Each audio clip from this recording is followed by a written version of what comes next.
Okay, and welcome everyone to the Marks Review Backlash. I'm Matt. I'm Shane. And we got a big groupie here to join us, the biggest groupie of the Marks, our acquaintance or good friend, Mike.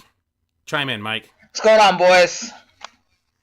All right, he's coming from a very great distance away, Stockton, California. Very far away from us. Other than Tracy, jerk. Whatever, Tracy. All right. You got to stay on the list. It's the same thing. Classy, Mike. Okay, so we're gonna have Mike is a aficionado when it comes to the WWE or wrestling in general. Yep, exactly. He's an independent wrestler for several years, so he can give a little bit more detail than Matt and my dumbass usually give. So he'll chime in every once in a while, or probably a lot, knowing Mike. So, right, Mike? Pretty much, yeah. Okay. Chiming in. There we go. He's chiming in a lot. Every time I listen to you guys, I'm always like, you guys got this so wrong. Why didn't you guys call this and say this? So now it's my shot to, tell you guys what's up. Oh, okay. Yeah, sure. All right, so we're going to start off with Backlash, which is the Smackdown pay-per-view, which happened 2 weeks ago. I'm sure you all are clamoring to hear this one. So we're going to skip the Corbin-Apollo Crews match because who gives a shit? So now we're going to jump to the Becky Lynch versus all those other bitches. The match of the night. Becky Lynch versus all the other bitches. Don't you mean Nikki Bella? Oh, I know. The ass of... Oh, yeah. Her and Alexa Bliss. Wow. All right, now... Alexa is Harley? Oh, my God. Yeah. That was a nice start off. This is why we brought Mike here, to talk about these chicks. Yeah, exactly. All right, and that was it for that match. All right, well, so Becky wins... Becky goes over. We should throw that in there. Yeah. The important information. Oh, yes, Becky won. She wins the first ever SmackDown Women's Championship. It actually came down to her and Carmella, which I was pretty surprised by. But, yeah, so. Were you surprised by anything, Mike? I think that Carmella's just not ready for this, and I was surprised they put her in that spot. I thought it'd be Nikki. Because Nikki is the established star. And she held the Divas title for the longest reign of all time, so it would make more sense to put her in that spot. But I see where they're going with Carmella. They're trying to give her the rub, but I don't think she's ready for it. I think that might have been the reason why they did, is because that was the predictable scenario at the end. And, maybe that's... I actually thought it would have been maybe Alexa Bliss at the end, but... Yeah, I guess I'd not. give her a rub, too. All right, so the next match is the Usos versus the Hype Bros in that worthless piece of shit Mojo Rawley.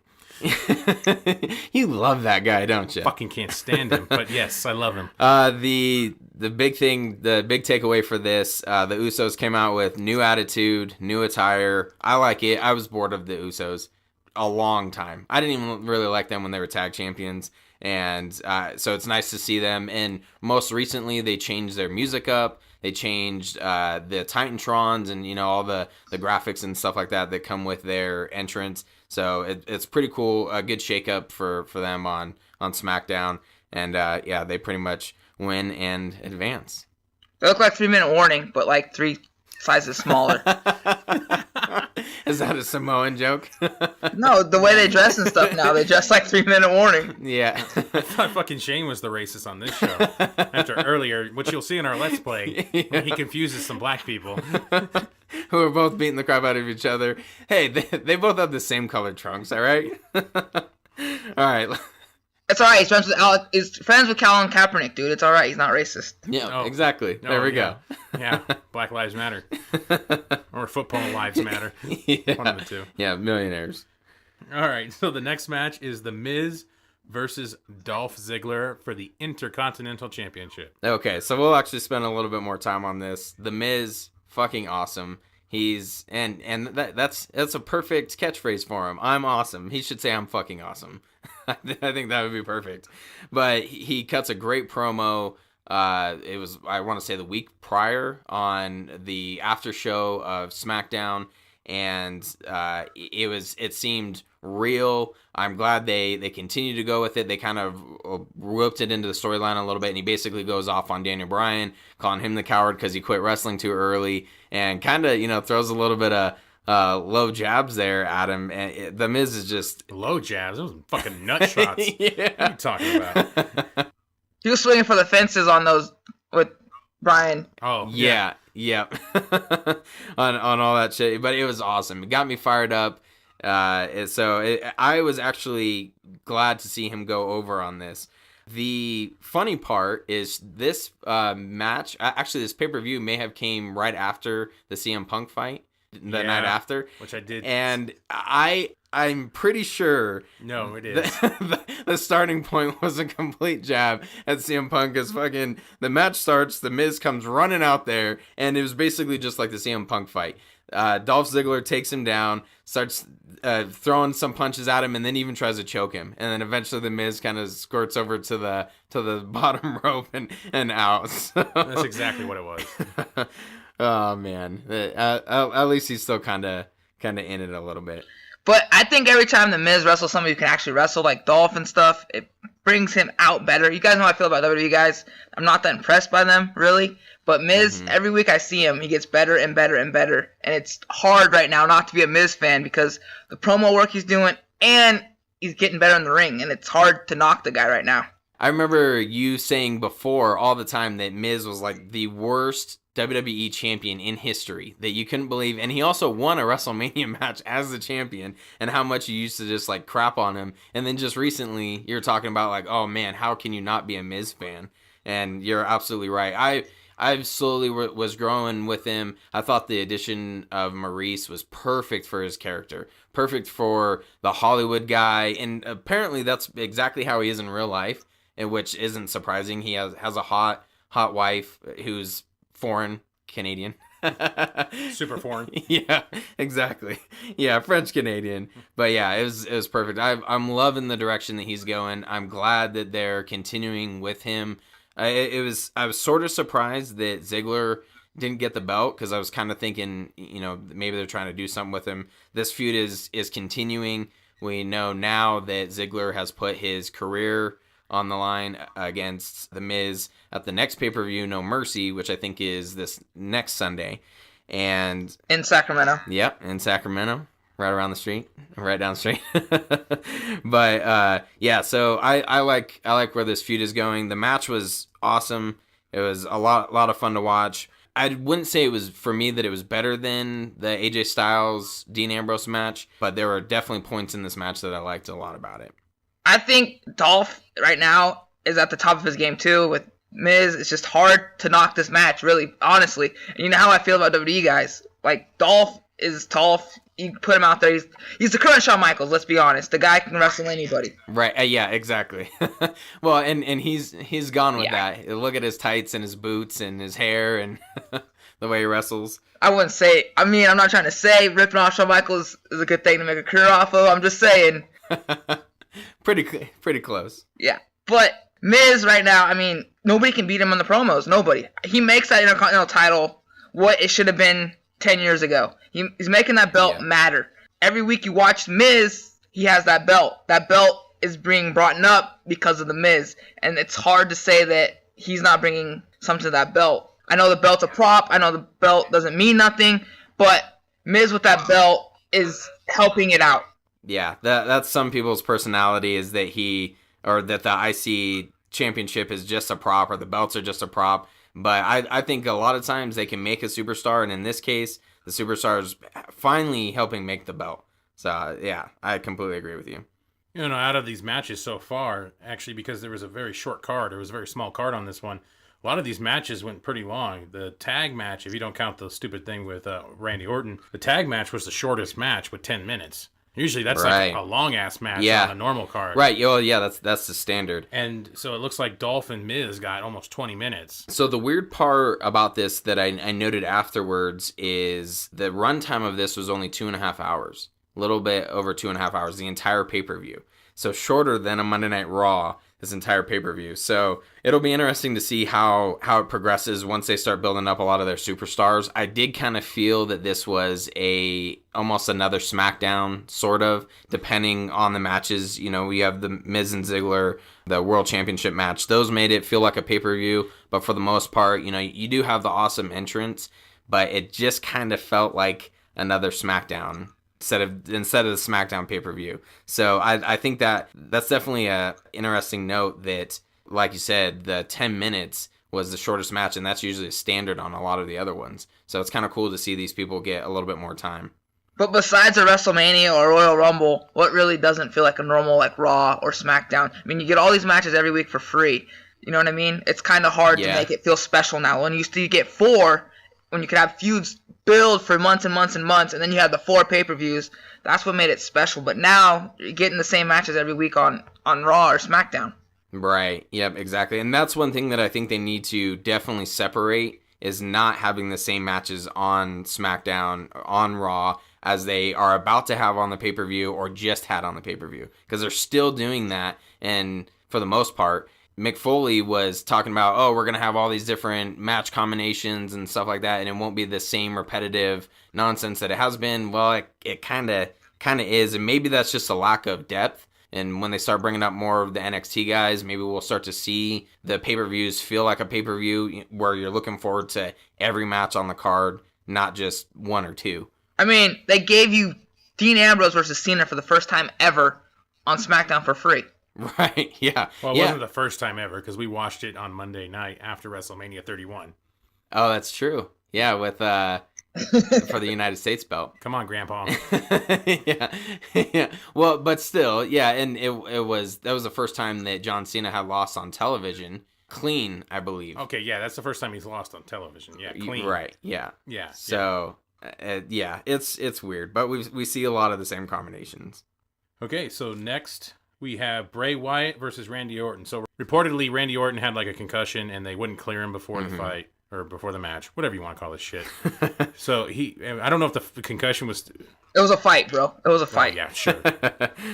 So I don't know if it was from the Brock shit or what exactly happened. Maybe something before. The rumor is that it was Brock. Sweet. Makes it even better. Yeah, all those elbows, I could see that. Yeah. Shows how much of a pussy Orton is. Jesus Christ. Hey, those are some pretty brutal elbows. Ah, come on. You telling me with all the impact he's had over his fucking career, all of a sudden now a couple real shots and give him a fucking concussion? Yeah. I'm sure he's had other concussions, but it seems like all the shit he's ever done, that's the thing that gives him a concussion. Anyway, so they had to do a schmoz in the back, I guess. Beats the shit out of his ankle.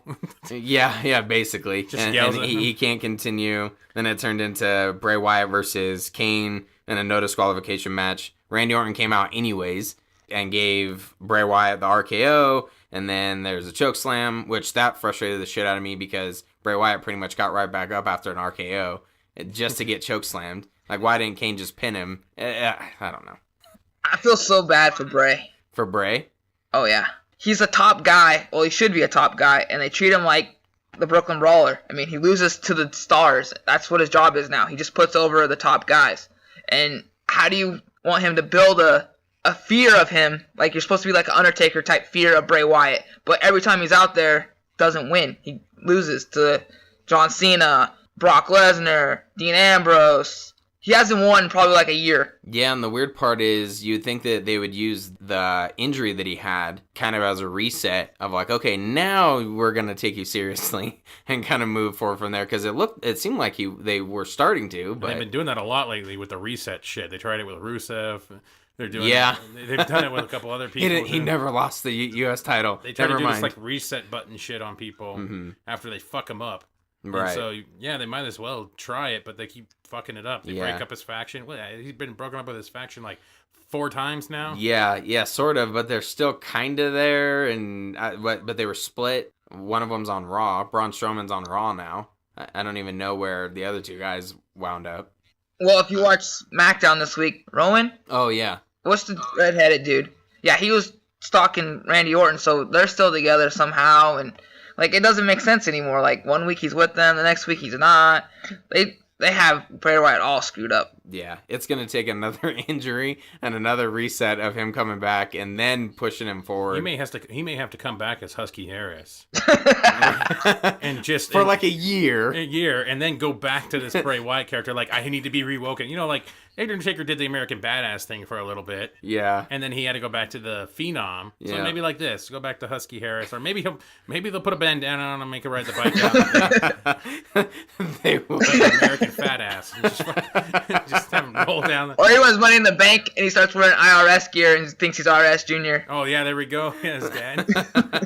That'd be perfect. He's CPA. It's a different fucking business. All right. So our next fight, our next match is Heath Slater and Rhino versus the Usos for the new tag team champions, SmackDown Live tag team champions. Yeah. Live. Yeah, exactly. This actually was a short match, too. Roughly around 10 minutes.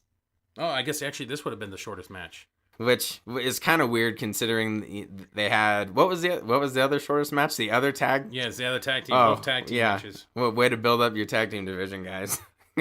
Well, the Usos are working 20 minutes. Yeah.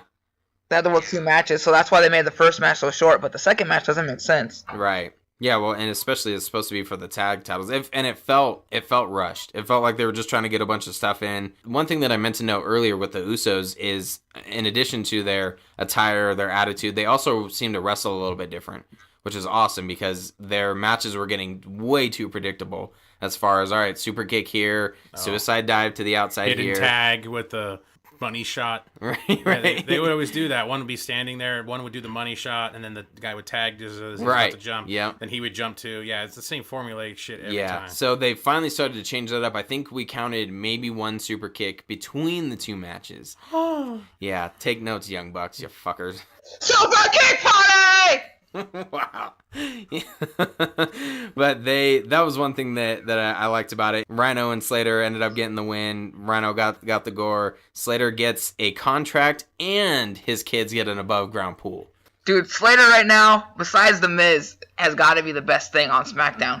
Yeah, he's entertaining, I'll give you that. I don't know. I love AJ Styles. Well, alright, well, AJ's AJ. But, Yeah. I mean, Slater, he's entertaining. You can't deny that Slater's entertaining. Yeah. Oh, yeah, for sure. Well, and their, what the hell's their t-shirts? I got kids. I got kids. And, yeah. It's perfect.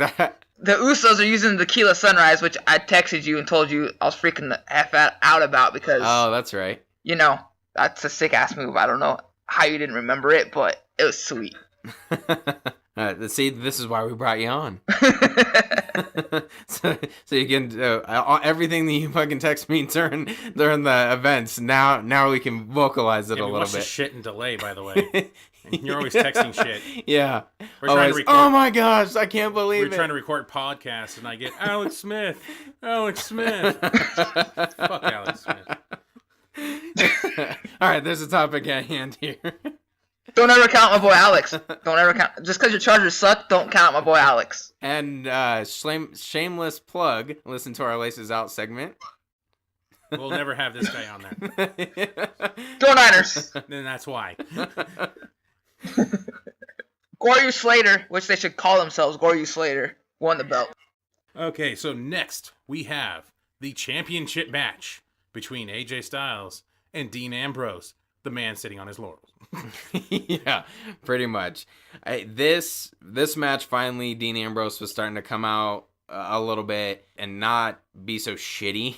I guess that how much he's fallen back. A lot of his strikes looked good. A lot of the moves looked good. The only thing for me that I noticed was he had a tendency to oversell, and it was fucking driving me crazy. There was the one part where he like hurt his nose, and it was like he was in complete agony that his nose was about to fall off, but it was in a terrible way, like in a comedic way. Not, you may have broken my nose. It was more of like a Three Stooges, whoop, whoop, whoop, whoop. Like, I just slapped your nose and poked you in the eye. And he did that again with like his knee or something, or his shin, or I don't even remember. The overselling was driving me crazy. Whereas finally, we don't get the laziness.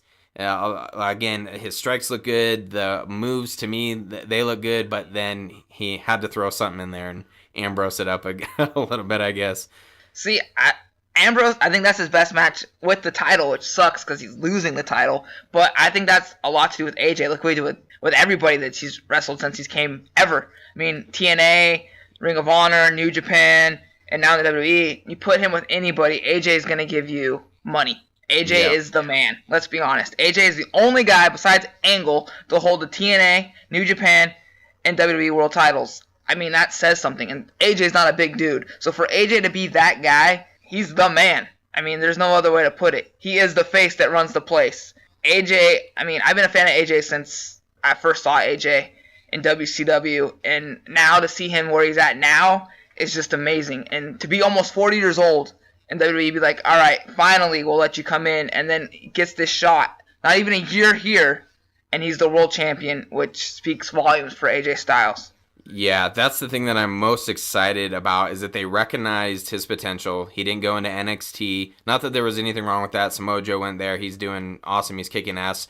But they said, okay, you're gonna come out in the Royal Rumble. That's gonna be your debut, and then you're gonna start feuding with Chris Jericho. You're gonna have like 2 matches, I think it was, with Roman Reigns for the belt, and he's been pushed to the top immediately, and like you said, deservingly so. He's carrying all of these matches. He has so much experience that he's able to give to these other guys, and not that Ambrose doesn't, not that Chris Jericho doesn't. Obviously, Chris Jericho and him had a pretty good match at WrestleMania, but it is awesome to see that they're recognizing his potential, and he's also come out a little bit more of his shell than he did even in New Japan / Ring of Honor, when he was in that, and he was just kind of like a part of this group. I liked the idea of the club, but even when he was with the club in WWE, he still stood out as like, okay, I'm the leader. And then now on his own, he's carrying segments.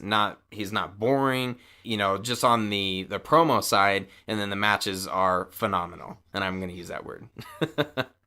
Right now, if you watched him with Christian back in the day, that's what it reminded me of. Like, when he was with Christian back in TNA, he was like comedic. He was stealing the show every night. This has always been an AJ, but everyone's like, "Oh, he's a Southern guy and he doesn't know how to talk," and that's not true. I mean, you can see it now. I don't know what took WWE freaking almost 20 years to be like, "All right, come join our group," but finally they got smart. I mean, everybody's seen it for the last almost 20 years that AJ Styles is the best wrestler in the world. And he proves it every single night. It's hard. I'm a big AJ fan, as you guys all know. And look at what he did with Roman Reigns. Roman Reigns is the worst wrestler ever. I mean, not worst wrestler ever, but I hate Roman Reigns. He's Kevin Nash 2.0, but Kevin Nash had a lot more style and he was a lot cooler with what he's doing. AJ pulls these matches out of these guys that normally you don't see, because AJ Styles is that good. Yeah, well, and like you said, with how Ambrose has kind of he's had some terrible matches as champion, and finally he has a good, solid match that looked good. It was aggressive. It felt like a wrestling fight, pretty much. And I think that has a lot to do with AJ Styles. So what do you think is AJ's best match of the year so far? Jericho at WrestleMania. And that's why you'll never be on the podcast again. What? Maybe Cena. Man, I'm sorry, but Extreme Rules against Roman Reigns was his best match. I would put that up there. I would put the SummerSlam with Cena. Maybe my top one. It's a good. We're all diverse here.